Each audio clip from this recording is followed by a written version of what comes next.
तिलहनी फसलों के अंतर्गत हमारे जिन किसान भाइयों ने अलसी की फसल लगाई है, उससे गुणवत्ता युक्त बीज का उत्पादन तभी मिलेगा जब आप फसल में किए जाने वाले आवश्यक कार्यों को सही समय पर करेंगे।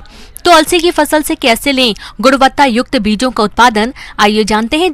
आप लोगों को अलसी की उन्नत तकनीकी के बारे में कुछ समसामयिक जानकारी देना चाहता हूं। जैसे कि आप लोगों की जो अलसी की फसल है अभी वर्तमान में फलन की अवस्था में है, तो इस समय अपने को कुछ समसामयिक बातों को ध्यान में रखना अति आवश्यक है, नहीं तो अपनी की अलसी की फसल का उत्पादन बहुत ही कम होगा। किसान भाइयों, अच्छे बीज उत्पादन के लिए कुछ मुख्य बातों का ध्यान में रखना जरूरी होता है, जिसे किस्मों का चयन क्षेत्र और उपलब्ध संसाधनों के आधार पर करना चाहिए। बुआई बीज की उचित दूरी पर करनी चाहिए। इसके बाद किसानों को अपनी फसल का समय समय पर निरीक्षण करना अत्यंत आवश्यक होता है। निरीक्षण की 3 मुख्य अवस्थाएं हैं: वानस्पतिक वृद्धि के समय, फूल आते समय और दाना पकते समय प्रक्षेत्र का निरीक्षण किया जाता है। इस दौरान फसल में पाई गई कमियों के अनुसार खरपतवार, अन्य प्रजाति के पौधे और रोग और कीट से ग्रसित पौधों को खेत से निकाल दें। तो सबसे महत्वपूर्ण होता है कि अभी इसमें एक सिंचाई देना बहुत ही आवश्यक है, तो एक हल्की सी सिंचाई अवश्य करें, ज़्यादा पानी भराव वाली सिंचाई न करें। एक हल्की सिंचाई करने से आपका पौधा अच्छा स्वस्थ होगा और दाना भी मजबूत बनेगा। तीसरी बात आती है इसमें कि जो खरपतवार हैं आपके, अगर पहले अपन नियंत्रण कर चुके हैं लेकिन फिर भी कहीं कहीं देखने को मिलते हैं तो उनको निकाल के नष्ट कर देना चाहिए।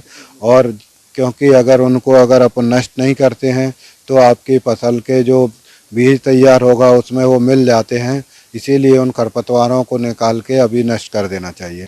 बीज उत्पादन में रोगिंग एक महत्वपूर्ण प्रक्रिया है, जिसे फसलों की कई अवस्थाओं में किया जाता है।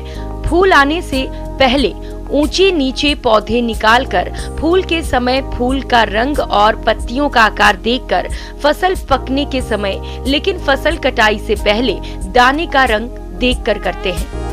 दूसरी बात, इसमें अपने को रोग एवं कीट प्रबंधन भी बहुत आवश्यक होता है, क्योंकि अगर रोग और कीड़ों को अगर अभी नियंत्रण नहीं किए तो आपकी अलसी की फसल से उत्पादन नहीं हो पाएगा।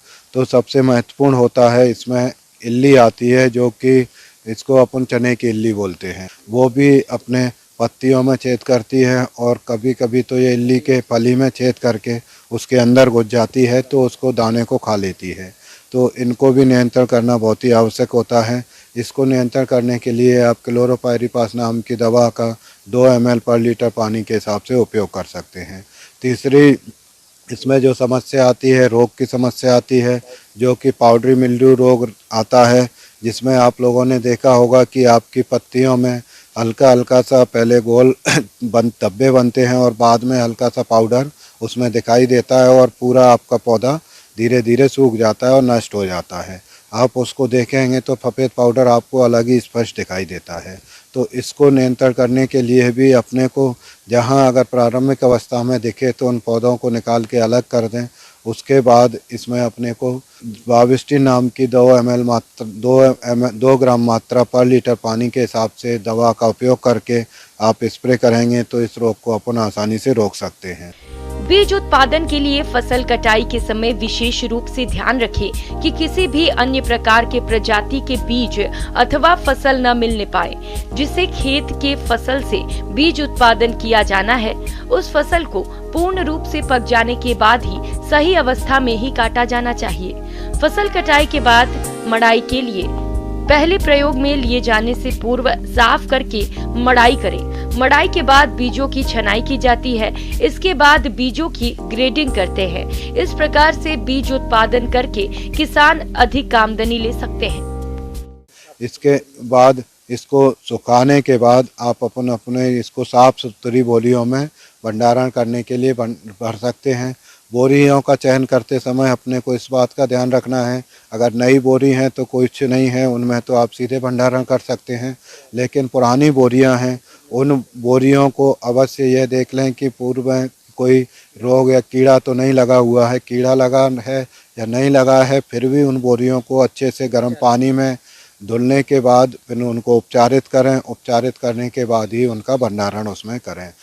भंडारण गृह भी अपन जहाँ भंडारण कर रहे हैं उसको भी अपन पहले से जहाँ टूटा फूटा हो तो उसको मरम्मत कर लें और जहाँ पे अपने को पुताई करना हो उसकी पुताई उताई कर दें। उसके बाद कीटनाशक का स्प्रे करके साफ़ सुथरा करके उसमें भंडारण करना चाहिए।